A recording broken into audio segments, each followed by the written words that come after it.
Feels like today's a learning day, right? Right. uh, Again, absolutely important, and I truly believe that we need to train, educate the next generation workforce deeply in AI, and I think they're starting at the right place, starting with educational institution, universities, and college. Interestingly, Northeastern is on the list.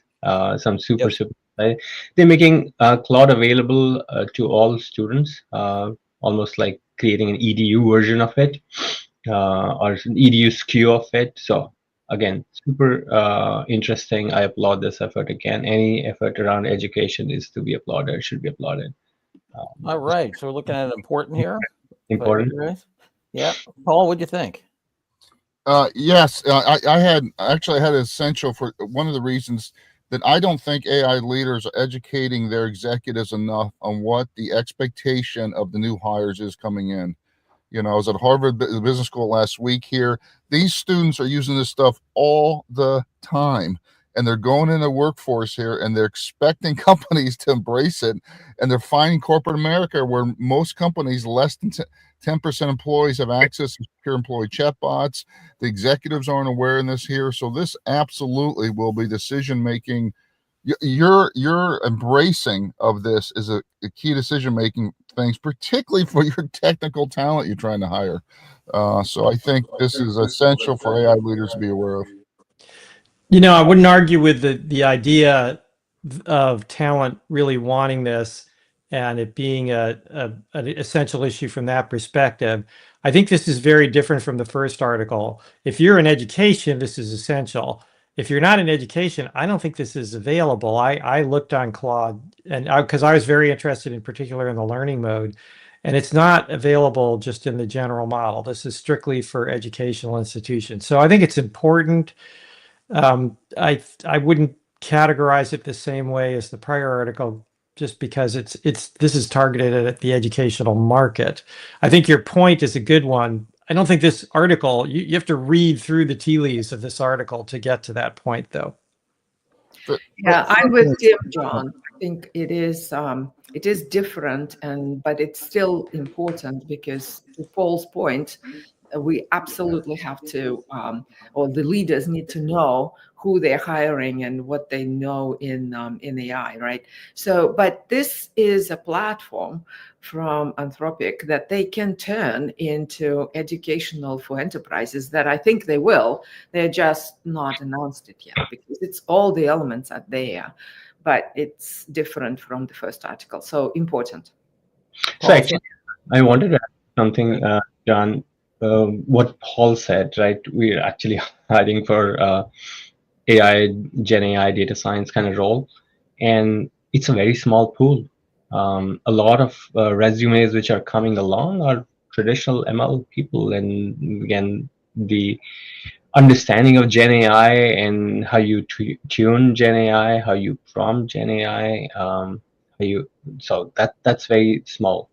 So again, the education for the next generation of workforce is going to come from stuff like this, I feel. All right, Paul, it sounded like you were going to do a rejoinder there when Tim said it should be important. No, I thought Tim had a good argument. I can support Tim's argument for important and not essential. Yeah, all right. So we're going to head for important on this one, Akash. It's funny, reviewing this thing, I'm reminded of a comment somebody made when I was teaching in the exec ed programs at Harvard Business School. He said, John, I have to tell you, there's things I love about this program and things I hate. I said, okay, let's start with what you love. Great education, wonderful, all kinds of new thinking and so forth. I said, okay, what do you hate?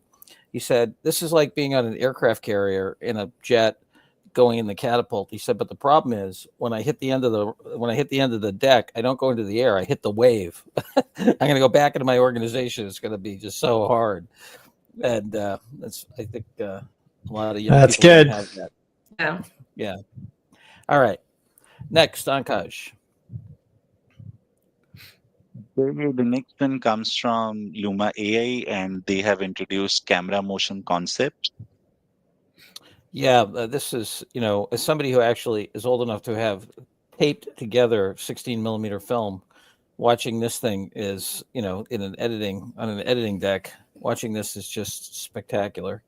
Yeah, but our friends are creating fantastic new things. Luda, what'd you think? Yeah, this is fantastic. So what this is they experimenting with the notion of concept or motion concept.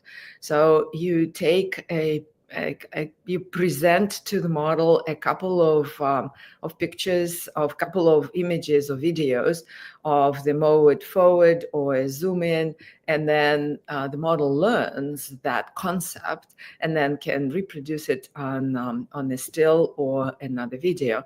So this is incredible, but I think it's optional. We talked about for AI Leader, because we talked about the video platforms maturing, and there's really no excuse to not start using them for branding, the marketing, and the like. So because they are really becoming really, really good. But as a general rule, this is like everyday miracle again. So optional for me. All right, everyday miracle optional. What do you think, Hirashish? Agreed with Luda. That's what I thought when I mean, the way I think about this is these are Lego pieces coming into this video generation, video creation workflow. And this is one additional kind of dial available to the folks so that they can kind of create the concepts, create the story that they want to tell. But again, for AI leaders, optional use, I feel.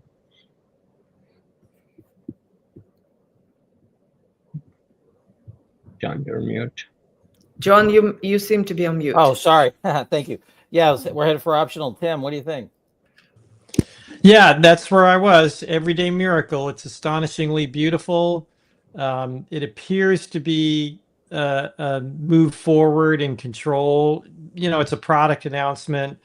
You can easily get taken in by the pictures, but it's not entirely clear how much difference this will make. It'll make some. And again, it's strictly in video creation, which if you're in video creation, this is essential. But outside of that, I would say optional. Yeah. I'd All right, love to know Paul. how they did it, which they didn't talk about. No. Yeah, which is too bad. I'm sure you can find it. The Paul, you go to optional. All right, optional it is. Ankash next. Okay, the next one that we have is a Substack post by Helen Toner, and she talks about long timelines to advanced AI have gotten crazy short. All right, so here we have an argument about when we thought it was long timelines, we didn't worry about it, but said that we should really worry about this fantastic new technology when it comes around. Now those long timelines are short, so I think her argument is making it more urgent. But what do you think here, Tim? Well, this is Helen Toner, who was one of the former board members of the original nonprofit OpenAI, who got kicked off. I think she needs to level up her writing, maybe go back to OpenAI, because I found this a little bit wandering and a little bit confusing. And she has a good point. And at the end, she makes some, I think, excellent suggestions. It's hard for me to recommend this paper because it's just a meandering, wandering thing. It does make a few good points about the lack of definition and the need for attention more broadly into where this is going. But the argument construction is pretty weak in the middle. So I'd say, optional. Yeah, sub robot for sure. What do you think, Rajesh? Optional, you go with that? Yeah, optional.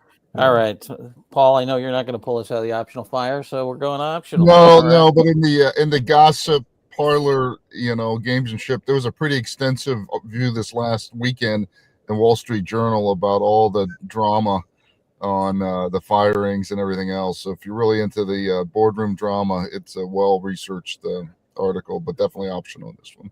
Yeah, the scary thing to me is that people of such important responsibilities have such poor thinking ability, because this is just really This is an expose in idiocy, in my opinion.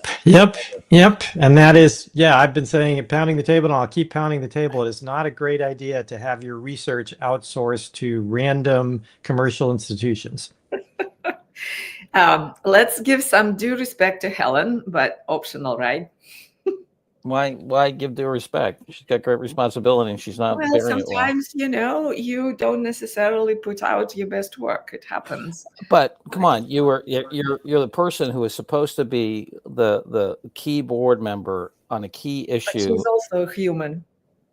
Yeah, I'm human too, but this is like it's no reason not to critique the writing. Yeah, they're not saying I'm not this is saying what we everyone always say to our children is, we're not saying we don't like you. We're saying we don't like this particular behavior. Exactly. That's okay. I mean, it happens, but she has accomplished a lot of things. And yeah, so but this is give her respect for that. This is the great, dilution of criticism, in my opinion. It's like people assume that you're attacking the person if you attack their work. Their work is crappy. Their work is crappy. It has nothing to do with them as a human. No. I agree. Yeah, that's the essential part of advancement. When people say, what's a high performing team? My definition is they can scream at each other and throw erasers all day and then go out for dinner at night and be friendly. Yeah. Anyway, the art of criticism has been duly weakened, I believe. But anyway, this particular piece I would not recommend for sure. Next. The next one is a research paper which talks about harnessing the reasoning economy and is a survey of efficient reasoning for large language models. Yes. Okay. We've got some bouncing around here on harnessing the reasoning economy. What do you think, Hirashish? Firstly, feel free to go hard, Adam. Yeah, I mean, my takeaways were kind of less from it. It's a research paper. It's a long paper. Again, people should take time to read if they're interested. But the 2 or 3 main arguments that they make is there is LLMs which have system 1 thinking, which are fast and they just spit out stuff. And then there are reasoning models, which are system 2 thinking, which is slow down, think, chain of thought, and then kind of produce, reflect, and then produce the outcome. And there is inefficiencies and inaccuracies kind of in both places. And how do we kind of bring the best of both worlds so that LLM generations are efficient, but at the same time have reasoning kind of built into it. So they talk about a few strategies of post-training and test time stage and things like that. But again, if you're into model building, then maybe it's interesting for AI leader. I would think it's an optional use. All right, we're looking at optional. What do you think here, Luda? Yeah, I was between optional and important. Granted, this is for people who are working on training LLMs, post-training and tuning them, right? But this is in a whole bunch of big companies. Some of that is happening. And this is a pretty comprehensive discussion of what exists right now, what the flaws are, how you can combine the post-training and real-time resources optimization, where inefficiencies are. I thought that this is very good educational piece, and that's why I was into important category. So that's what I can offer for this one. So probably, I mean, we can rate it optional, that's okay, but I think we should, I thought that it's good to flag it as a compendium and a good comprehensive analysis of what's out there and what the inefficiencies are currently. All right, Luda's putting us on the fence or on the wall between optional and important. Paul, Tim, which way should Humpty Dumpty go? I was sort of on the important side because again, what I would normally say, well, normal is the wrong word. What I would say in the ideal state is this is a great academic survey, and for anybody doing research in this area, this is a must read.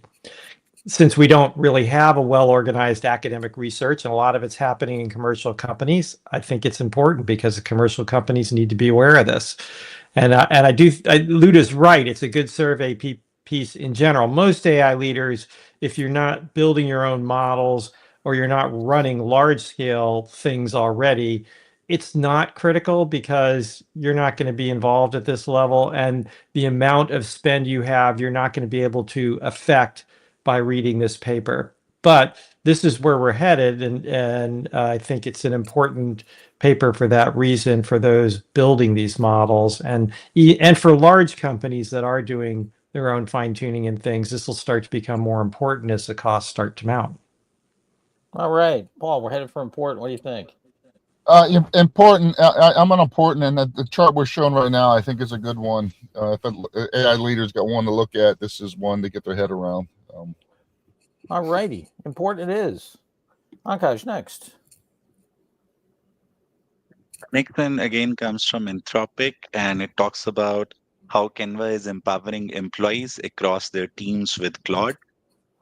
Yes, here we go. Canva top down starts using Claude. Actually, has a multi-model environment, but people like Claude. What do you think here, Luda? Yeah, this is an interesting use case. And I liked it because it talked about a couple of really good best practices.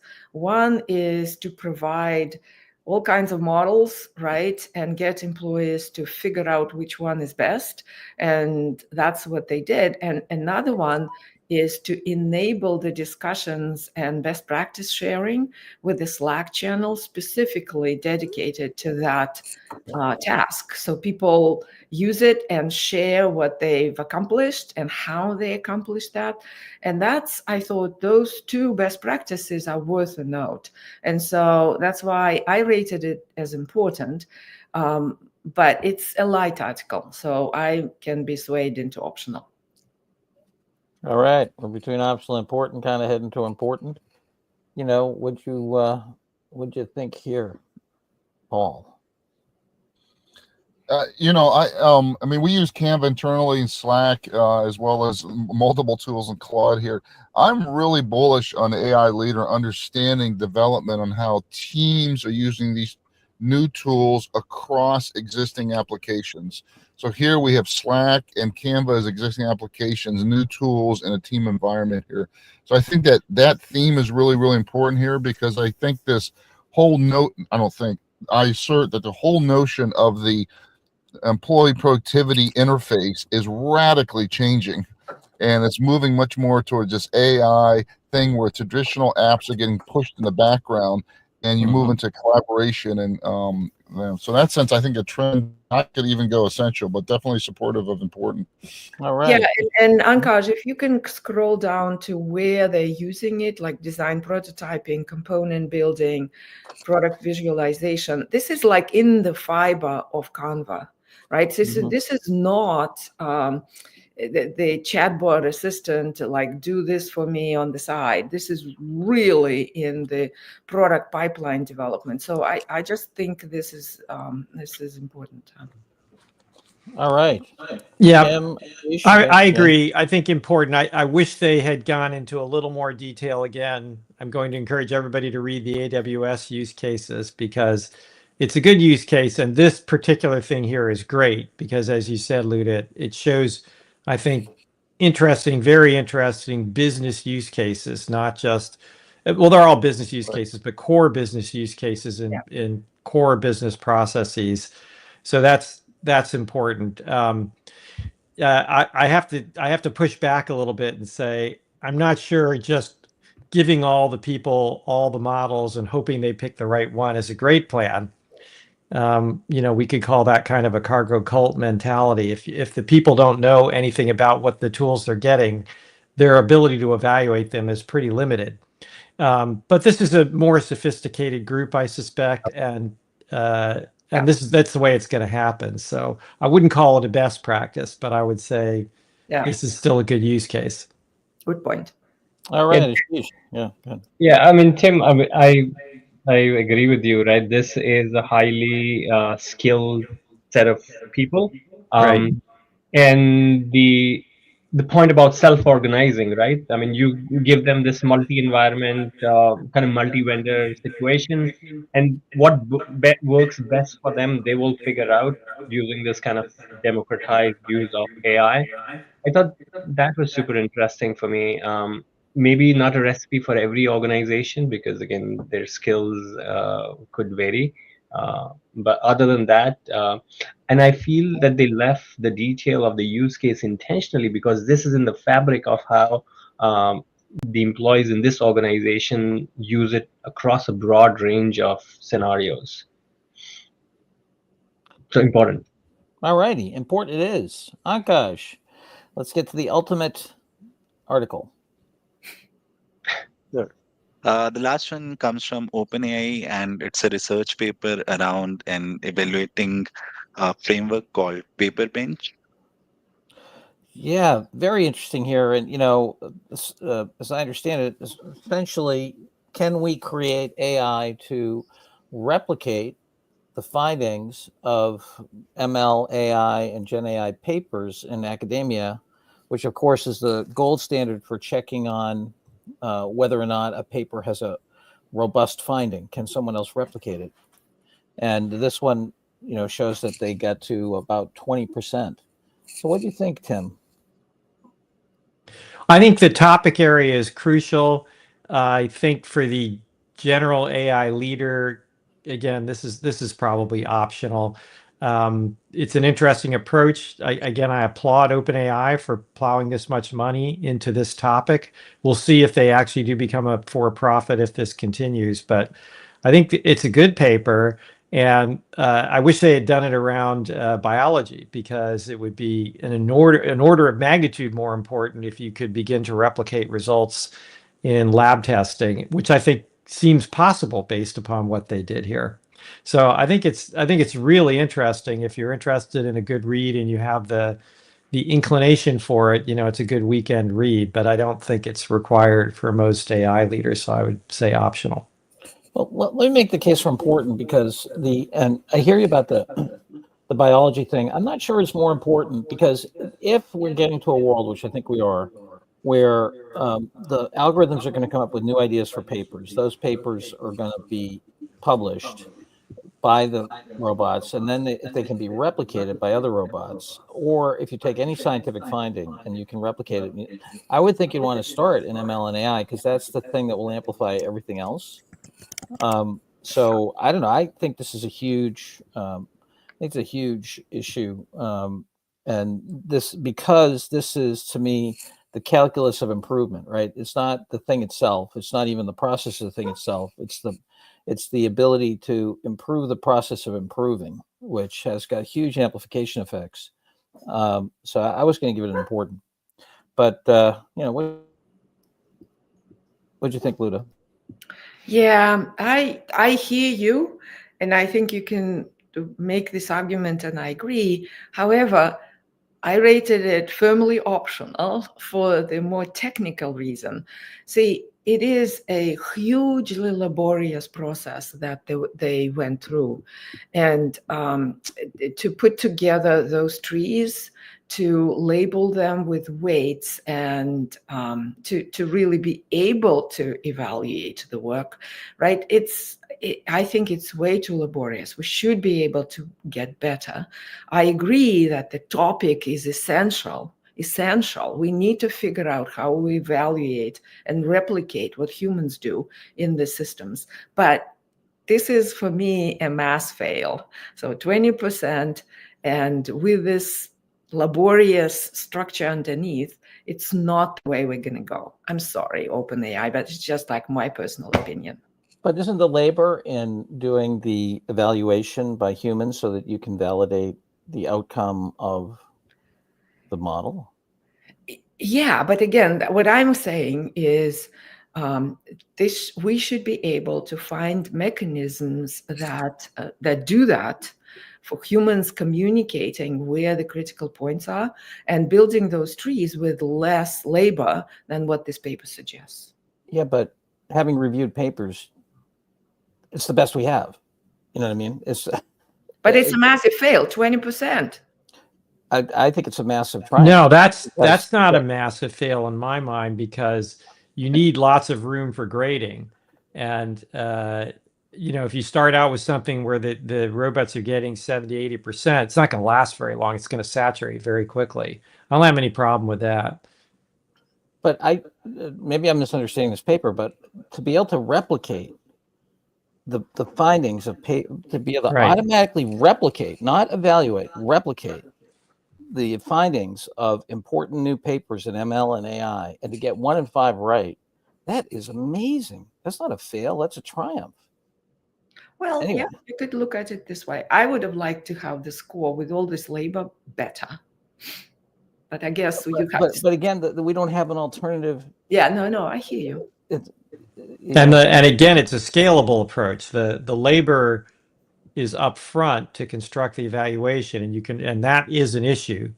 But compared to the human labor of evaluation, it's still much, much better, and it's done and can scale across any number of evaluations of this stuff. All right. Ashish. Maybe Ashish can break. Yes, help us out of the wilderness here. But quickly, because we're getting to 30 minutes. Yes. Sure, absolutely. I mean, I feel super interesting subject. I mean, this is the subject of the future. How do AI kind of navigate this labyrinth of information and improve over time? But again, for the average AI leader, I would say optional topic. But I'm with you, John, on this, right? The ability to parse through all these papers, replicate some of these results, and evaluate them, super important and big step up. All right. Paul, anything urgent to say here? We're running out of time. No, but I do want to highlight, John, I thought your calculus of improvement statement was a really important one. I do want to put a yellow highlighter on that, because I do think that's really an important concept on exponential improvement and growth in all these models here. So well said. All right. Well, I'm going to take the power of the chair. We're going to make this baby important. Sorry about that, Luda. All right. Okay. I'm with you. If you give it, all right, Akash, if you give us a tote. Paul, you want any report? Paul and Luda, any report from the meetup last night? Michael, I mean, we had 275 people RSVP on LinkedIn, Luda, at least 100, 150. I mean, the energy was through the roof. I met a whole bunch of technical people here. People are just thirsting to meet and talk and calibrate this AI movement. So we're going to do more of these, and it's really great for the folks here in the Boston AI community. We're really starting to build a thriving community across these groups and silos. Yes, and for anyone who wants to understand how to put together an AI Woodstock, just contact us. Paul invented the idea, and it's really taken off, and he can give you the simple rules of the road to make it happen. All right, so we've got 1 essential, we got 4 importance, and 2 optionals here. All right, got a pretty busy reading week, and hope this has been useful to you folks. Don't forget to subscribe and like as we push this channel forward, and we'll see you all tomorrow morning. Bye-bye now. And thanks, Ashish, for joining.